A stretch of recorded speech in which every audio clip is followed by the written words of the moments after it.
이재명 당대표의 석계 선언으로 더불어민주당 제90차 최고위원회 공개회의를 시작하겠습니다. 네, 회의를 계속하겠습니다. 먼저 이재명 당대표의 모두 발언이 있겠습니다.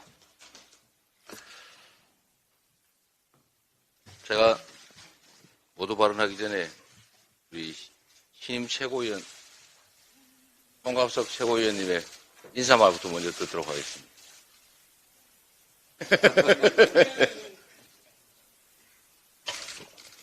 네, 오늘 첫 회의에 최고위원으로서 참석을 했습니다. 그동안 분투해오신 당 지도부와 함께 이 어려운 시기를 잘 헤쳐나가면서 승리하는 민주당을 만들기 위해서 최선의 노력을 다하겠습니다. 고맙습니다. 그리고 환영합니다. 윤석열 대통령이 후쿠시마 오염수에 대해서 시간이 걸리더라도 한국 국민의 이해를 구하겠다라고 말했다고 합니다. 일본에 환심을 사자고 우리 국민의 생명과 안전은 그냥 포기하겠다는 것으로 판단이 됩니다. 이렇게 하면 퍼주기와 굴종 말고 대일 외교 전략이 대체 뭐냐라는 그런 지적이 있습니다. 일본에서는 독도 문제도 윤석열 정권 임기 내에 자신들의 의도대로 처리해야 된다는 소리까지 나온다고 합니다. 이 드라마 카지노의 호갱이라고 하는 캐릭터가 등장을 합니다.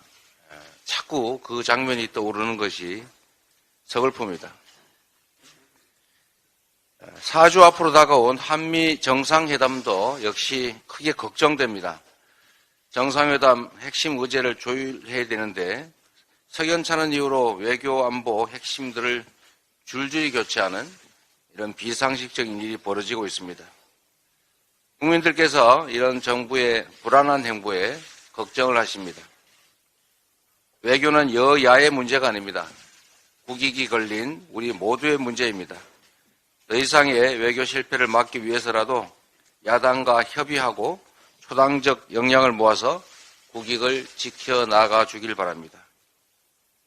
정부 여당이 우리 농민과 농촌을 짓밟을 태세입니다. 쌀값 안정화법의 잉크가 마르기도 전에 거부권을 들먹이면서 국민을 위협하고 있습니다. 후쿠시마 농산물은 사줄 수 있어도 우리 농민의 쌀은 사줄 수 없다는 그런 말입니까? 농업은 대한민국의 식량 안보가 걸린 전략산업입니다. 쌀값 안정화법에 대한 거부권 행사는 식량 안보 전략 포기 선언이나 마찬가지입니다. 정부 여당은 법안 내용을 왜곡하는 근거 없는 괴담을 퍼뜨릴 것이 아니라 즉각적인 쌀값 안정화법을 공포해 주시기 바랍니다. 정부가 천원 학식 예산을 늘리기로 했습니다. 다행입니다. 그리고 칭찬합니다. 우리 민주당이 당초에 주장했던 예산 수준을 복원하는 것이지만 잘한 일은 잘한 것입니다. 그런데 이것만으로는 부족합니다. 특히 청년들의 생활비 부담의 가장 큰 부분을 차지하는 학자금 대출 이자 부담 경감 노력도 해야 합니다. 취업 후에 학자금을 상환할 수 있을 때까지 이자를 면제하는 방안을 추진해야 합니다. 현재 관련 법안이 정부 여당 반대로 난항을 겪고 있습니다. 청년을 위한다면서 청년에게 필요한 법을 발목 잡아서야 되겠습니까? 질금 정책으로 생색만 낼 때가 아닙니다. 학자금 대출 부담 완화 법안 처리에 동참해 주시기 바랍니다. 학자금 대출 문제로 신용불량자가 된 대학생들 또는 졸업생이 많다는 사실을 직시해 주시기 바랍니다. 이상입니다. 다음으로 박홍근 원내대표의 발언이 있겠습니다. 한미 정상회담을 앞두고 대통령실 핵심 외교 라인이 줄 사퇴하는 정말 이해할 수 없는 광경이 벌어졌습니다. 대통령 방위를 전후로 의전비서관과 외교비서관이 사퇴하더니 방미를 목전에 두고 실질적 대미외교를 책임져온 김성한 국가안보실장마저 사퇴한 것입니다. 시점도, 사유도, 상황도 명확하지 않은데 이에 대한 설명마저 전무합니다. 그러니 꼬리에 꼬리를 무는 의문만 더 커지고 있습니다. 대통령실 외교라인 줄 사태의 진상을 규명해 바로 잡아야 합니다. 민주당은 국회 운영위원회의 즉각적인 소집을 강력히 요구합니다. 김태호 1차장은 물론이고 의전비서관 직무대행인 김승희 선임행정관을 포함한 관계자 전원을 출석시켜야 합니다. 언론에는 지난 한일 정상회담을 둘러싸고 김태호 1차장과 갈등을 빚어 김성한 실장이 사퇴했다는 불화설, 김건희 여사 라인과 정통 외교 라인 간의 알력 다툼이 있었다는 김건희 입김설까지 등장할 지경입니다. 이번 한미 정상회담에 국가의 명운이 달려있다고 해도 과언이 아닌 만큼 우리 민주당은 외교 안보를 책임지고 있는 대통령실의 준비 태세도 꼼꼼하게 점검하고자 합니다. 아울러 국가적으로 중차대한 한미 정상회담을 앞두고 이런 불미스러운 일을 초래한 원인이 어디에 있는지 확실하게 밝혀서 분명하게 책임을 묻고 다시는 이런 일들이 되풀이되지 않도록 조치할 것입니다. 지금 우리 기업들은 가파르게 심화되는 미중 갈등, 미국 IRA법에 이은 반도체 지원법까지 이중의 족쇄에 묶여 그 어느 때보다 어려운 위기에 처해 있습니다. 그런데 정부가 치밀한 준비는커녕 이 같은 대통령실 내부 문제로 갈등과 혼선만 빚고 있으니 한심하기 그지없습니다. 대체 어떻게 전기차, 반도체 등 우리 기업의 문제를 해결을 하겠다는 것입니까? 지금 우리 국민은 대일 굴욕 외교로도 모자라 또 다른 외교 참사라도 벌어지는 것은 아닌지 벌써부터 걱정이 태산입니다. 한미 정상회담까지 불과 20여일 남았습니다. 수출로 먹고 사는 나라 대한민국의 미래와 명운이 바로 이번 한미 정상회담에 달려 있습니다. 민주당은 국회 운영위를 통해 대통령실 외교안보 역량을 철저히 점검하고 정비하는 계기로 삼을 수 있도록 꼼꼼히 챙기겠다는 말씀을 드립니다. 윤석열 정치검찰이 50억 클럽 주요 인물 중 한 명인 박영수 전 특별검사를 이제야 압수수색을 했습니다. 박영수 전 특검은 대장동 공모 단계에서 컨소시엄 구성을 도운 대가로 50억 원을 약속받았고 따른 시세 절반 가격으로 대장동 아파트를 특혜 분양받았으며 화천대유 재직 당시 11억 원을 빌렸다는 의혹까지 존재합니다. 드러난 정황과 증거가 참 많습니다. 진작에 수사하고도 남았을 인물인데 검찰은 지금까지 꼼짝도 하지 않았습니다. 그러다 검찰의 부실 수사에 대한 공문과 50억 클럽 특검에 대한 국민의 목소리가 커지자 마지못해 수사에 박차를 가하는 척 신용만 하고 나선 검찰입니다. 하필 국회 법사위에 특검법이 상정된 날 딱 맞춰 들이닥치니 타이밍이 기가 막힙니다. 이제 또 최재경 전 민정수석, 김수남 전 검찰총장 등을 압수수색하려면 얼마나 더 기다려야 하는 것입니까? 윤석열 정치검찰에게 50억 클럽 수사란 꽃감 빼먹듯 필요할 때마다 하나씩 꺼내 쓰는 이런 무마용 카드에 불과할 뿐입니다. 어제 법사위에 출석한 한동훈 법무장관은 특검은 수사 능력과 의지가 부족할 때 하는 것이고 특검은 진실규명에 방해된다고 주장했습니다. 하지만 진실규명을 방해온 것은 권력과 제19 감싸기로 일관하고 있는 윤석열 검찰임을 우리 국민은 잘 알고 있습니다. 부실수사로 50억 퇴직금을 무죄 판결로 이끈 것도 바로 윤석열 검찰 아닙니까? 야당 탄압, 전 정부 죽이기에 정광석화처럼 달려들어 없는 제도 만드는 검찰이 50억 클럽과 김건희 여사 의혹만 대놓고 봐주기로 일관하는데 과연 검찰이 수사에 의지가 있다고 누가 믿을 수 있겠습니까? 다음 주까지는 법사위에서 양특검법 심사를 마무리해야 합니다. 정의당과 국민의힘의 요청으로 어제 법사위에 50억 클럽 특검법만 상정되었지만 한동훈 장관과 국민의힘 의원들은 특검 추진에 단 1%의 의지도 없다는 점을 정의당도 똑똑히 확인했을 것입니다. 양특검이 필요하다고 여기는 대다수 국민은 정의당에게 언제까지 검찰과 국민의힘의 선의만 믿고 지켜볼 것인지 묻고 있습니다. 정의당이 21대 국회 안으로는 특검을 도입하겠다는 황당한 시간표를 언급해서 그 진정성이 의심되기는 합니다만 특검 성사를 위한 타임테이블이 있고 패스트트랙도 마지막 카드다라고 공언한 것을 마지막으로 주목합니다. 여당의 입장 변화를 이끌어내기 위해서라도 양특검법을 신속 처리 안건으로 하루라도 빨리 지정해야 한다는 점을 정의당도 모를 리 없습니다. 정의당의 너무 늦은 결단이 결국 양특검의 무산이라는 민심의 역행으로 기결되지 않기를 진심으로 바랄 뿐입니다. 이상입니다. 다음으로 정청래 최고위원의 발언이 있겠습니다. 용산궁에서는 도대체 무슨 일이 벌어졌는가?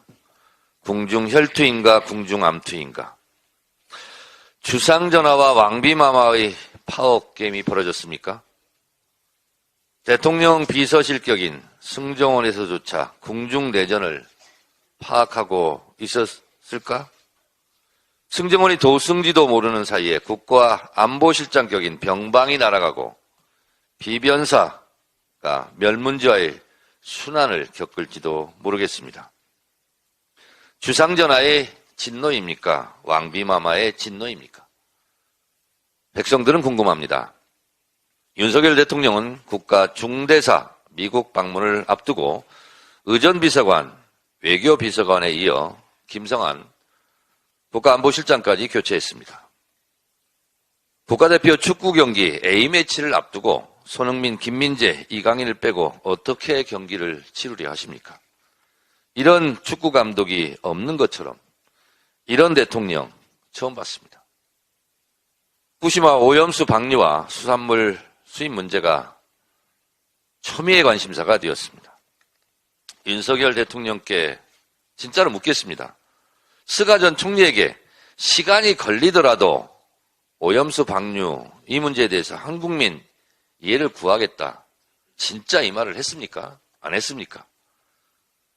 언론 보도의 내용처럼 진짜 이 말을 한 것이라면 빨리 수습하시기 바랍니다.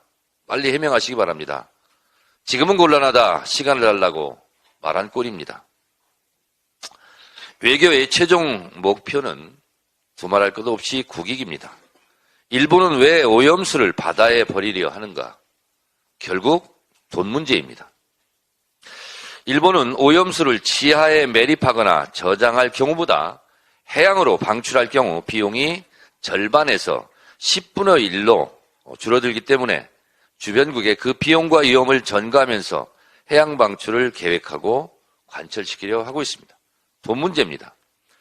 실제 2020년 작성된 다핵종 제거 설비 알프스 소연의 보고서를 보면 일본 내 처리 방식인 오염수 지하 매립 시 2,431억엔, 수소 배출 시 1,000억엔, 수증기 배출 시 349억엔, 해양 방류에는 34억엔만 필요한 것으로 나타났습니다. 오염수를 방치하지 않고 저장했을 때 원전 폐로 시점 2051년까지 81조엔, 희석 후 해양 방출에는 그 절반가량인 41조 원이 든다는 2019년 일본 경제연구센터의 연구 결과도 있습니다. 도쿄전력은 후쿠시마 원전 오염수 내 64개 방사성 핵종 중 9개 핵종만 검사했습니다. 도쿄전력이 제공한 오염수 정보가 불완전하고 편향돼 있기 때문에 객관적인 안전성 검토는 제대로 진행되지 않았다고 봐야 합니다. 안전성이 전혀 검토되지도 확보되지도 않은 일본 오염수 방출에 대해 왜 한국 대통령이 한국 국민의 이해를 구하고 한국 정부가 왜 오염수 방출을 위한 조성을 하고 있습니까? 대한민국 대통령이 맞습니까? 대통령실이 동문서답 해명이 더욱 기가 막힙니다. 오염수 방출에 대해 논의했느냐라고 묻고 있는데 후쿠시마 수산물 수입은 없을 거다. 이런 엉뚱깽뚱한 동문서답만 하고 있습니다. 후쿠시마 수산물 수입은 이미 전면 금지되어 있습니다. 설마 수입 금지를 풀 계획이 있는 건 아닙니까? 참으로 의심스럽고 궁금합니다. 산케이신문을 한술 더 떠서 강제동업 문제 다음으로 다케시마도 착수해야 한다고 주장하고 있습니다. 윤석열 대통령은 정녕 영토도 넘기고 국민 건강도 넘기고 국민 자존심도 넘기고 온 겁니까? 누구를 위한 결단입니까? 대통령이 직접 국민께 사죄하고 설명하고 바로잡고 일본에 항의하시기 바랍니다. 윤석열 대통령은 일본의 국익이 더 중요합니까? 한국의 국익이 더 중요합니까? 윤석열 대통령에게 국민들이 묻고 있습니다. 윤석열 대통령은 어느 나라 대통령입니까? Who are you? 이상입니다. 예, 다음으로 박찬대 최고위원의 발언이 있겠습니다. 증거 인멸할 시간 충분히 줬다고 판단한 것 같다. 검찰이 50억 클럽의 몸통 박영수 전 특검과 양재식 전 검사에 대한 압수수색을 했다는 기사에 달린 댓글 중에 하나입니다. 지난 1년 반 동안 박영수 전 특검에 대해 사실상 수사하지 않던 검찰이 하필 50억 클럽 특검 법안이 법사위에 상정되는 날 압수수색을 했습니다. 50억 클럽 특검법 물타기용 쇼라는 속내가 빤히 보이는 얕은 수단입니다.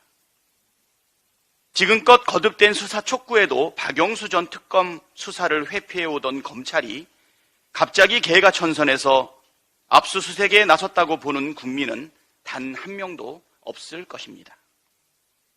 오히려 50억 클럽 특검을 방해하고 나아가 곽상도 50억 뇌물사건 부실 수사로 무죄 판결을 이끌었던 것처럼 박영수 전 특검의 면죄부를 주려는 쇼가 아니냐는 의심만 커지고 있습니다.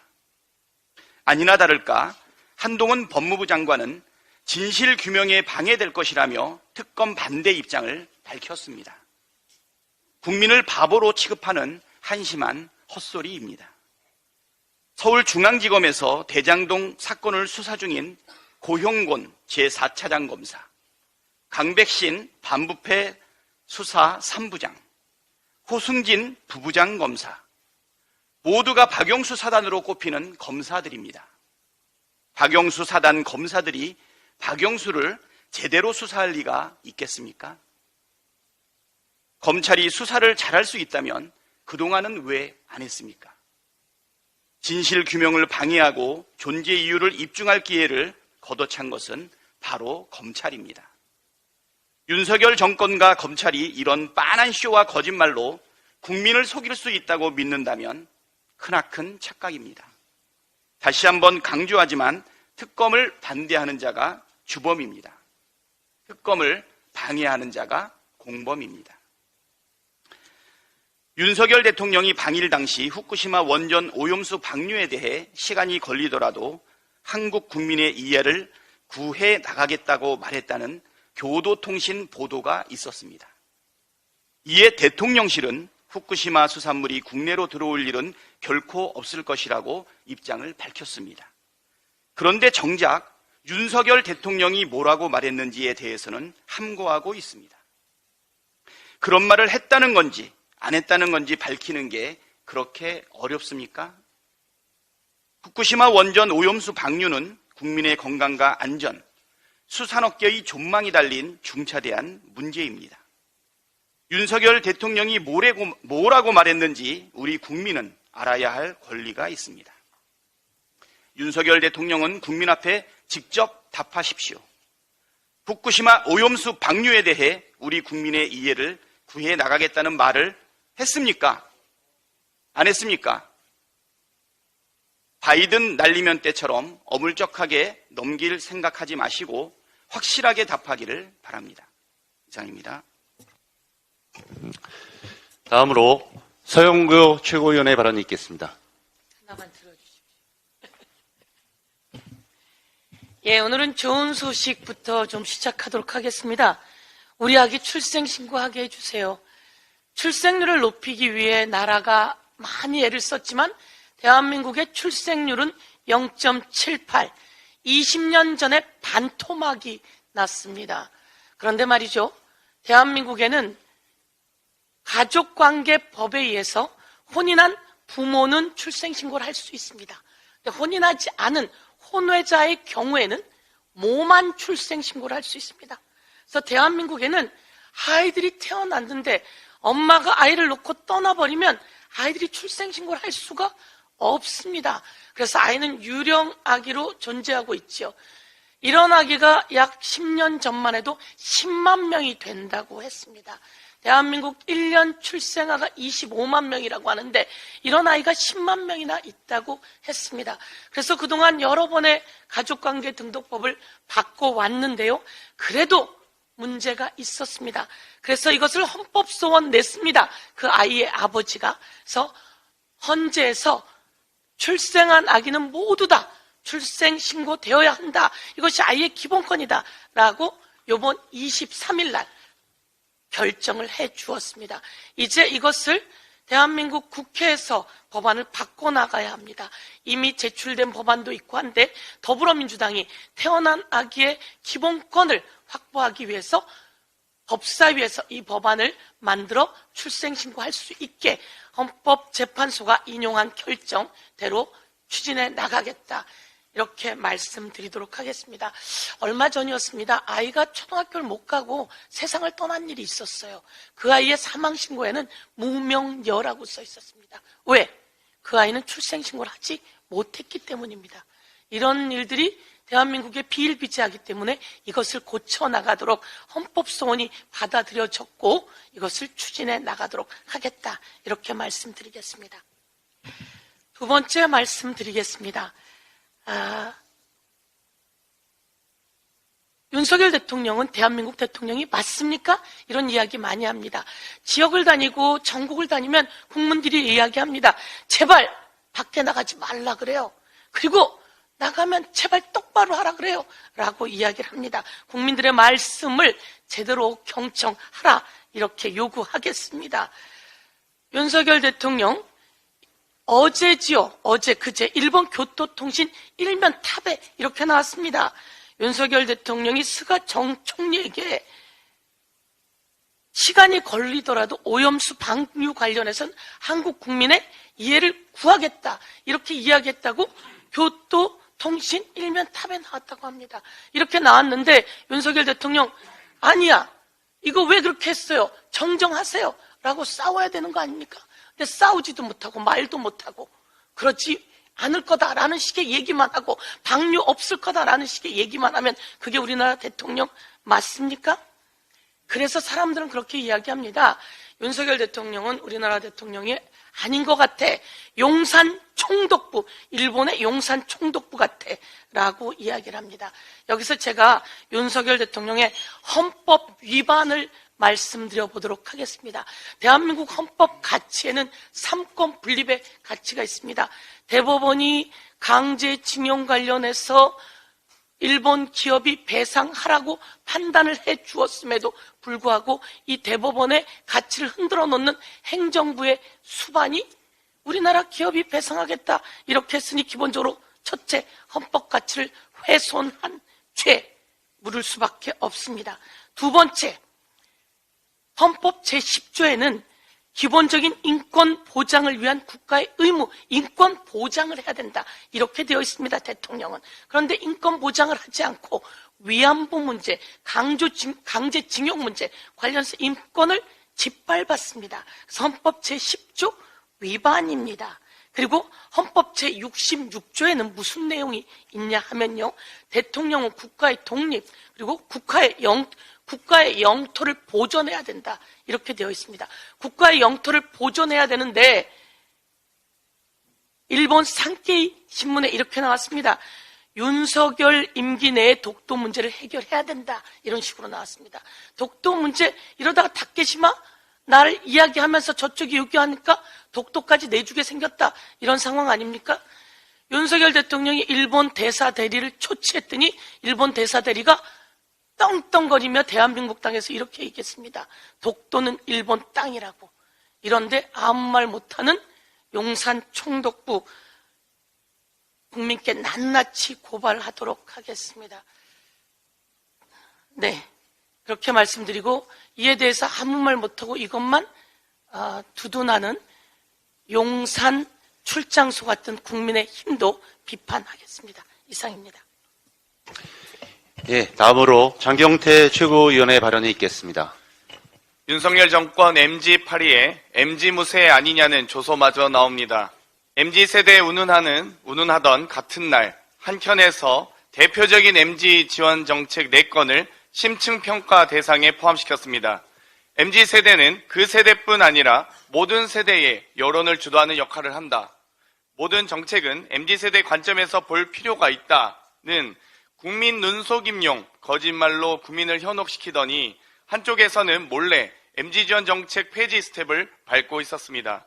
근로장려금, 월세 세액공제, 무주택 근로자 주택자금 특별공제, 청년 우대형 주택청약 종합저축 비과세 등 심층평가 대상에 포함시킨 것이 진정 MZ세대 관점에서 본 결과라고 할 수 있겠습니까?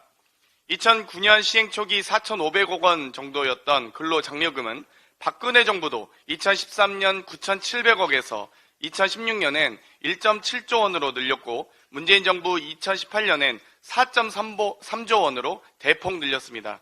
윤석열 정부도 지급 한도를 확대하며 차상위 계층을 지원하는 유일하게 실효적인 제도라고 평가했던 근로장려금이었습니다. 대선 후보 당시 12%에서 24%로 2배 늘려주겠다던 월세 세액공제는 대통령이 되고 나서 본인 공약도 뒤집고 15% 찔끔 상향하더니 이제는 심층평가까지 한다고 합니다. 평가 대상이라고 해서 무조건 폐지하는 것이 아니다. 지원 삭감하는 것이 아니라고 하면서 또 국민 눈속임용 거짓말만 되풀이하고 있는데 정부 세금 지원의 폐지나 삭감 여부를 결정하기 위한 밑작업인 심층평가 아닙니까? 요즘 MG무새라는 말만 나옵니다. 아무것도 모르면서 MG8위만 반복한다는 말입니다. 거짓말 정부의 MG8위를 그만하시길 간곡히 요청드립니다. 이상입니다. 예, 다음으로 송갑석 최고위원의 발언이 있겠습니다.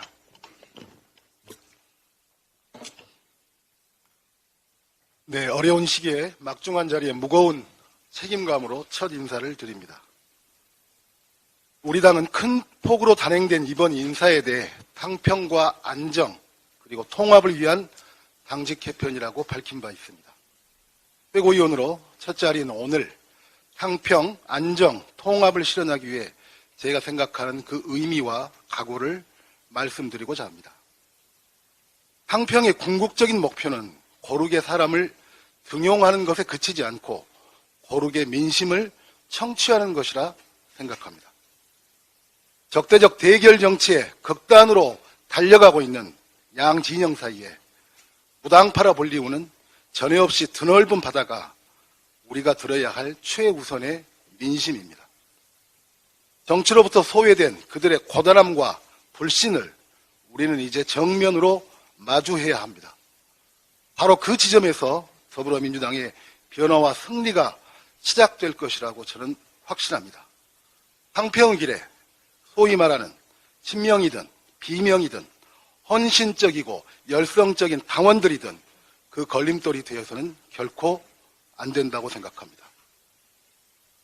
우리가 추구하는 안정이 사전 그대로 바뀌거나 달라지는 것 없이 일정하고 편안한 상태를 유지하는 것이 아니면 너무나 자명한 사실입니다.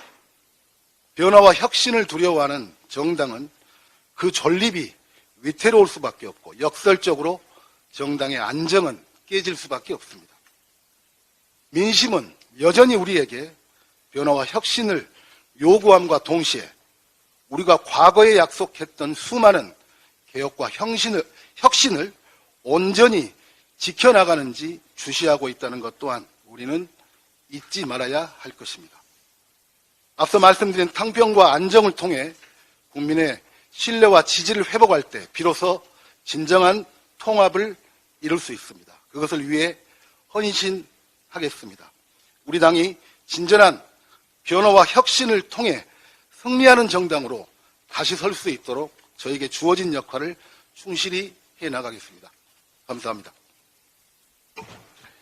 예, 마지막으로 서은숙 최고위원의 발언이 있겠습니다. 상식적인 나라에서 살고 싶습니다. 언론 자유가 보장돼 미국의 MBC, CNN, 워싱턴 포스트 등에서 69시간 노동을 이렇게 보도했습니다. 악명 높은 장시간 노동의 일중독 문화가 있는 한국의 경우 과도한 노동과 관련된 우려가 특히나 심각, 노동시간 단축 이전 세계 곳곳에서 인기를 끌고 있지만 적어도 한국과는 이를 놓치고 있는 것 같다. 저출생 극복 방향과 맞지 않고 자랑도 아니다. 주 69시간 노동하려면 주 5일 근무 기준으로 하루에 14시간씩 일해야 합니다. 연장근로 관리 단위를 월, 분기, 반기, 연 등 어떤 단위로 정하는 것이 중요한 게 아닙니다. 5일 동안 매일 14시간씩 1, 2주만 일하더라도 건강에 문제가 생기는 사람이 발생할 것입니다. 인간은 몰아서 일하고 몰아서 멈출 수 있는 기계가 아니기 때문입니다. 윤석열 정부는 주 69시간 노동 추진을 발표했습니다.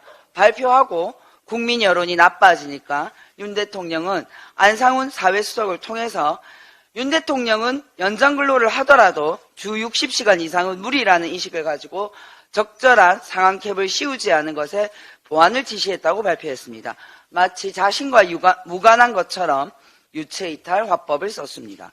그런데 그 이후 대통령실은 윤 대통령의 주 60시간 이상 무리 발언이 대통령 개인적인 생각이고 상한 가이드라인을 주고자 한 말은 아니라고 말합니다. 대한민국 대통령실이 봉숭아학당입니까? 대통령이 수석비서관 회의에서 한 말이 대통령 윤석열이 아닌 개인 윤석열 의견일 뿐이라는 해석을 대통령실에서 내린 것입니다. 국정운영의 최고 책임자인 대통령이 수석비서관 회의에서 한 말을 대통령을 보좌하는 대통령실 관계자가 개인 의견일 뿐이라고 무시한 것입니다. 윤석열 대통령님께 청합니다. 앞으로 대통령실 회의에서 말씀하실 때 국정 최고 책임자로 발언하실 때는 1000기를 올리고 말씀하시고 개인 윤석열로 발언하실 때는 100기를 올리고 말씀해 주십시오. 그래야 국민과 언론이 구별해서 이해할 수 있을 것 같습니다. 일본의 후쿠시마 원전 오염수 배출과 수산물 수입 규제 철회와 관련해서도 한마디 말씀드리겠습니다. 일본 후쿠시마에서 아주 멀리 있는 나라도 후쿠시마 원전 오염수 배출에 반대하고 후쿠시마 수산물 수입에 반대하고 있습니다. 그런데 후쿠시마 바로 코앞에 있는 대한민국 대통령은 일본의 후쿠시마 원전 오염수 배출을 이해하며 침묵하고 수산물 수입 요구에 분노하지도 않는다면 전 세계 어떤 나라에서 우리 대한민국을 상식적인 나라로 보겠습니까?